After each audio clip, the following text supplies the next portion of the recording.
Sebagai negara kepulauan, Laut Indonesia selalu kaya akan cerita petualangan. Hasilnya yang beragam serta cara tangkap nelayan tradisional menjadi sebuah harmoni alam dan kearifan lokal.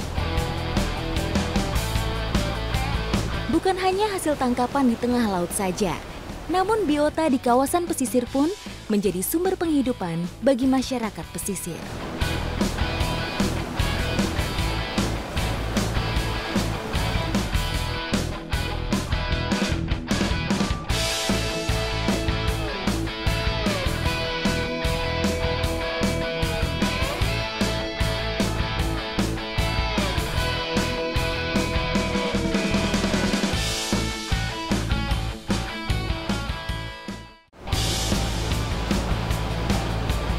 Pesisir selatan Wonogiri masih sangat terjaga kealamiannya. Belum banyak orang yang tahu keindahan pantai-pantai di daerah Paranggupitos ini. Masyarakatnya pun sangat arif dalam memanfaatkannya. Gini nih serunya cari umpan buat mancing. Jadi kita kejar-kejaran sama ombak. Ini harus konsentrasi karena kita, aduh dah.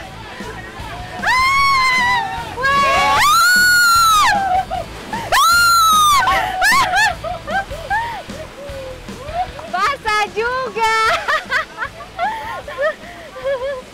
Tapi justru serunya tuh di sini nih. Mendengar suara dentuman ombak beradu dengan kerasnya karang benar-benar membuat merinding. Harus bisa menghitung datangnya ombak supaya tidak basah kuyup.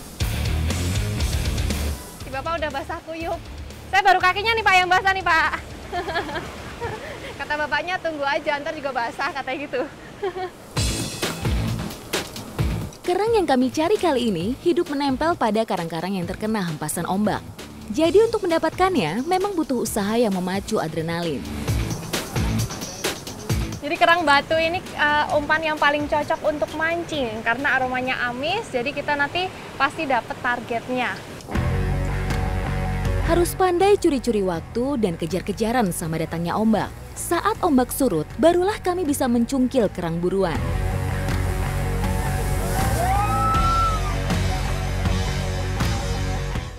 Ombaknya datang kita harus cepet-cepet lari. Ini bukan lari, ini merambat di batu karena batunya tuh tajam terus juga licin. Wah, Pak, gede banget, Pak. Wah!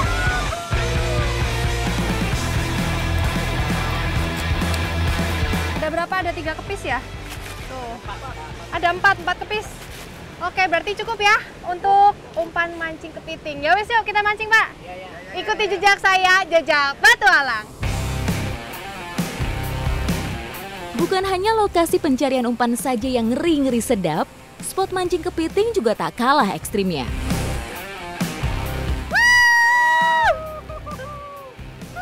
Awal yang bagus ini. Langsung dapet yang monster, yang gede nih. Dari tadi saya sambil belajar kalau kepitingnya udah gerak dikit, nah itu baru jorannya bisa diangkat. Kalau enggak, mau jorannya sampai melengkung juga nggak akan dapet kepitingnya. Spesies ketam pantai buruan kami ini banyak menghuni pesisir Samudra Hindia. Sangat suka bersarang di lubang-lubang batu karang untuk menunggu mangsa ikan kecil atau udang terjebak. Cara mancingnya tuh unik banget. Jadi biasanya kalau mancing kita kan nggak ngelihat targetnya. Tapi kalau ini kita harus lihat dulu targetnya. Kalau kepitingnya udah kelihatan ada di batu karang, baru umpannya tuh ditempelin di kepitingnya, nanti dia akan nyapit.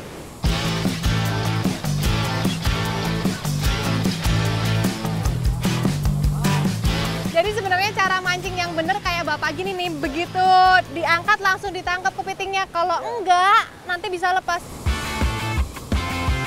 Kepiting dengan nama keren Grapsus albolianatus ini cuma bisa tumbuh besar berukuran 5 cm. Angkat Pak, tarik iya. Geli. Kalau yang kecil gini mah saya berani capitnya kecil, soalnya kalau yang gede tadi udah ngeri duluan sama capitnya. Untuk bisa mendapatkan ketam pantai ini juga harus jeli melihat spot. Semakin tinggi intensitas terkena ombak, semakin banyak pula sarang kepiting buruan kami. Kalau spotnya sesuai, dapetinnya tuh gampang banget. Tapi ini spot terekstrim. Jadi kalau misalnya kena hantaman ombak, batu karangnya tuh goyang, rasanya tuh kayak gempa bumi.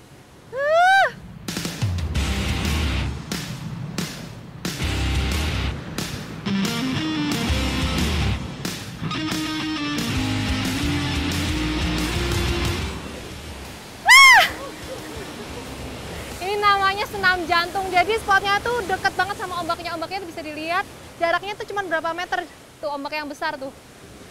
Tapi justru di sini yang paling banyak kepitingnya. Begitu taruh umpannya, tarik langsung dapat. Wilayah Paranggupito sendiri memiliki 4 pantai yang berjajar lurus. Keempatnya memiliki karakter yang sama. Tebing karang yang mengapit pantai pasir dengan alunan ombak khas Laut Selatan yang terkenal dengan keganasannya.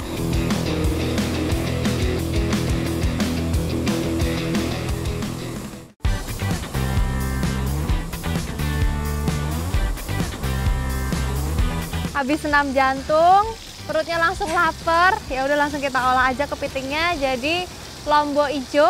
Kepiting, apa kepiting lombok ijo? Dibolak-balik nggak apa-apa, yang penting rasanya enak. Kudu enak, Pak. Ukuran kepitingnya kecil, jadi untuk bisa menikmatinya harus digoreng sampai kering dulu. Kalau udah kemerengseng, itu artinya kunyit, gula jawa sama laosnya waktunya dicemplungin. Kalau semua bumbu dan santan sudah tercampur dan mendidih, barulah kepiting goreng bisa dimasukkan. Aromanya nikmat. Tapi saya nggak yakin loh. Ini kepitingnya kecil-kecil, emang ada dagingnya, Pak? Ada, Bu. Ada? Ada. Enak? Enak. Ya wis lah, daripada penasaran, kita makan-makan. Yuk, Pak. Ternyata inilah alasannya kenapa kepitingnya harus digoreng kering. Cangkangnya yang keras pun jadi bisa langsung kita makan. Tidak perlu repot-repot memecahkan cangkang, karena sudah ikut hancur saat dikunyah. Nggak enak. Nggak enak kalau cuma dikit. Tambahin lagi biar enak. Nah, kalau banyak kan enak. Rasanya tuh pedes, gurih. Ikuti jejak saya, Jejak Petualang.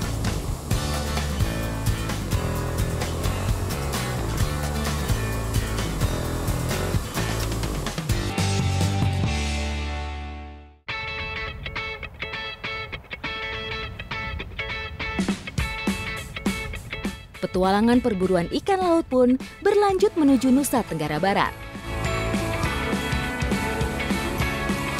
Yang ini ya nanti. Saya sekarang sedang berada di Teluk Saleh, tepatnya di Sumbawa. Dan hari ini saya bersama Pak Jaya, kita akan mencari butiran emas dari lautan. Nah ini rumpon sudah siap, perahu sudah siap, Bapak sudah siap? Ya. Mari kita berangkat. Ikuti terus jejak saya, Jejak Petualang. Perjalanan kali ini ditemani angin dan gelombang yang cukup tinggi. Jadi perjalanan sekitar 20 km dapat memakan waktu hingga 2 jam.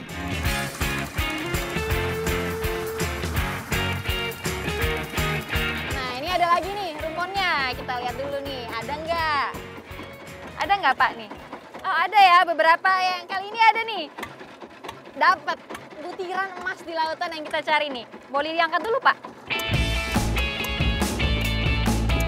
Butiran emas dari lautan ini memang menjadi primadona bagi nelayan Teluk Saleh. Tidak heran, jarak yang jauh dan kondisi yang kurang baik mereka lewati demi mendapatkannya. Inilah nih butiran emas yang kita cari. Dia adalah telur ikan terbang. Ini tadi kita ambil dari daun rumpon kelapa yang udah dilepas ke laut selama berapa lama Pak? 1 hari ya, 1 hari, 1 malam, jadi langsung kita ambil. Ini dia, kalau dilihat telurnya ini nempel di daun kelapanya nih. Telur ikan terbang ini dapat menetas setelah 24 hingga 36 jam. Jadi telur-telur ini harus segera diambil. Ini habis ini kita mau langsung melepas rumpon yang baru. Jadi kita kan tadi ganti rumponnya supaya nanti kita tinggal lagi selama semalam, baru besok diambil. Rumpon berfungsi sebagai media untuk ikan terbang meletakkan telur-telurnya. Sepasang ikan terbang mampu menghasilkan ratusan telur. Tidak kebayangkan berapa banyak pasang ikan terbang yang meletakkan telur di rumpon ini. Ini habis disisir. Kalau kata Bapak ya harus disisir pakai perasaan gitu ya Pak. Ini kalau udah kita kumpulkan, ini mau langsung kita bawa lagi ke darat buat kita jemur. Ikuti terus jejak saya, jejak petualang.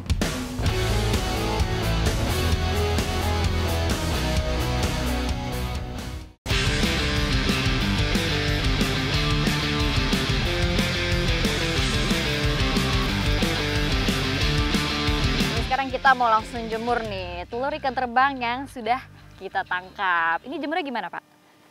Langsung saja atau? Beginiin dulu nah. Oh. Supaya agak tipis dia. Jadi yang bentuknya tebal-tebal seperti ini kita tipisin dulu nih supaya nanti keringnya lebih merata. Telur ikan terbang ini masih terikat serat pelindungnya. Tapi justru ini malah memudahkan kami untuk menjemurnya.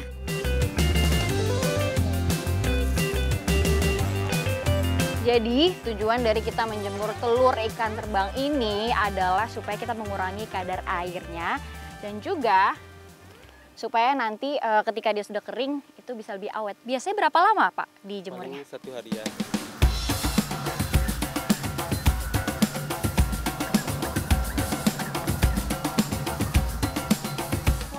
Kelihatan kan nih bedanya yang baru dijemur sama yang udah kering.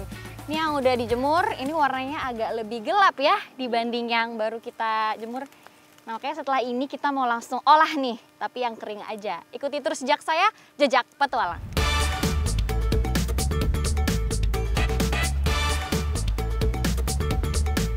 Pertama-tama, bumbu dasar akan dihaluskan terlebih dahulu. Selanjutnya, telur akan dikukus untuk mematangkannya. Ini telur ikan terbangnya udah dikukus, sekarang kita apa ini Pak? Kita taruhin bumbu. Oh, langsung dicampur ya? Iya. Oke, saya tuangkan ya.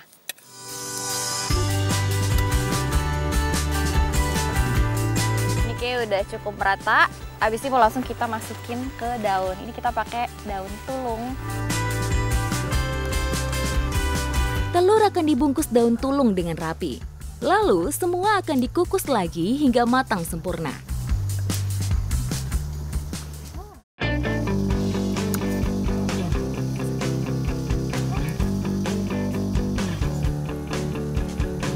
Kalau biasanya saya makan pepes, dagingnya yang lembut kan pepes ikan gitu. Kalau ini, dia tuh teksturnya lebih gurih.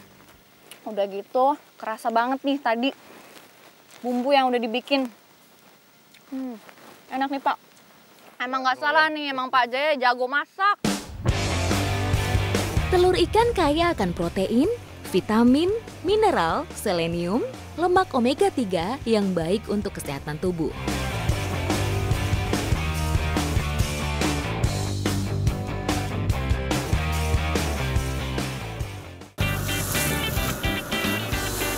Petualangan pun berlanjut menuju perairan Teluk Ambon. Kita sudah dekat sama posisi ikan lemanya. Kalau udah dekat begini kita harus matikan mesin. Kita dekati mereka perlahan-lahan. Ikuti jejak saya, jejak petualangan. Untuk berburu ikan lema, para nelayan biasanya menggunakan tanda alam berupa gelembung yang muncul pada permukaan air. Cara seperti ini tentu butuh ketajaman mata dan pengalaman yang mumpuni.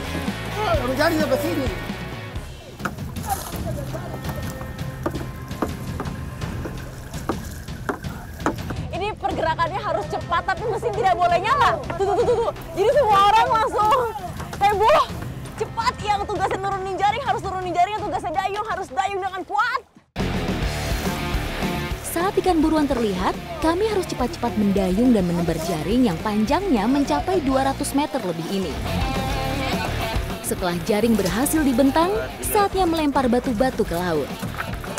Fungsinya agar ikan buruan maju menuju jaring yang sudah siap sebagai perangkap. Setelah batu dilempar, sudah tidak perlu tunggu lama lagi, langsung kita tarik jaringnya. Langsung bisa kita lihat kira-kira hasilnya banyak atau tidak ya Om. Nah ini yang namanya ikan lema yang kita cari-cari dari tadi dan berusaha kita tangkap. Nih, Dia sejenis ikan kembung. Semoga saudara-saudara juga terperangkap di bawah sana. Ikan kembung atau masyarakat di sini biasa menyebutnya ikan lema adalah salah satu ikan laut yang masih berkerabat dengan ikan tuna. Termasuk jenis ikan pelagis yang hidup dalam kelompok besar dan memiliki kemampuan berenang dengan cepat.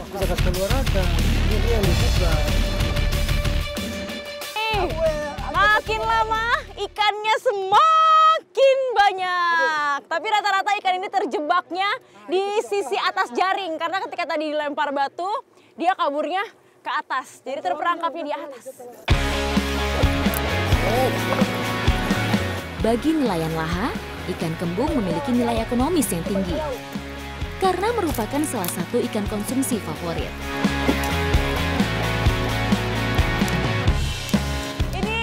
Perjuangan loh ngambilnya karena kita harus cari gerombolan ikan lemanya, harus sergap dengan cepat baru dapat hasilnya. Tapi tidak sia-sia, ternyata satu kali tangkap ini tadi kita dapat berapa Om kira-kira? 50-an ikan ada. 52 ekor. Bahkan kalau lagi puncak musim, satu kali tangkap itu di jaring bisa ada ratusan ikan. Ya. Nah, ini ikan-ikannya biasanya langsung dijual ke kota. Langsung dijual ke kota. Dan ini adalah salah satu ikan yang harga jualnya tinggi. Jadi masyarakat suka banget nangkap ikan lema. Ikuti jejak saya, jejak petualang.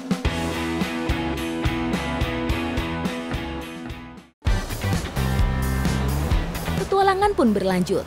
Perburuan kali ini terbilang cukup jauh karena perjalanan menuju lokasi perburuan di perairan Maluku ini mencapai 10 mil laut.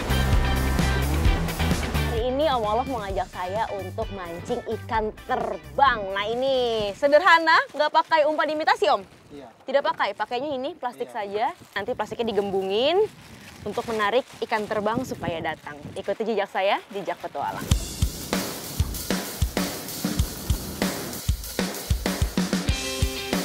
Kekayaan laut Indonesia tidak hanya dari jenis ikannya saja, tapi juga cara tangkap para nelayannya. Salah satunya adalah cara yang akan dipakai kali ini. Oke, plastiknya sudah dilepas, sekarang tinggal kita lepas senarnya. Senarnya ini terdiri dari kail yang banyak banget, ini kurang lebih ada 20 kail, jadi harapannya nanti ikan terbang yang nyangkut itu banyak. Butuh kehati-hatian dalam melepaskan kailnya, karena jika tidak pas, kail akan tersangkut di tangan. Senarnya sudah habis, sekarang yang kita lakukan adalah apa Om? Gulung senar sambil menunggu. Ini tantangannya memancing di tengah laut. Kalau perahunya diam, gelombang lagi tinggi, itu berasa sekali Om saya mabuk. Aduh, duduh.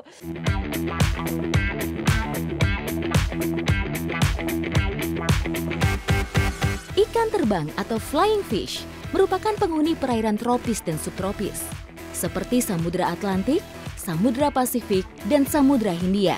Wilayah perairan Maluku sendiri merupakan surga bagi ikan terbang, karena menjadi jalur migrasi ikan dari Samudra Hindia dan Pasifik. Ini dia ikannya. Jadi dari 40 kail yang tadi ditebar, itu minimal banget ada satu yang nyangkut ya Om. Nah ini dia, ini yang namanya ikan terbang nih. Jadi dia punya sirip dada yang besar dan kuat yang ngebuat ikan ini bisa terbang.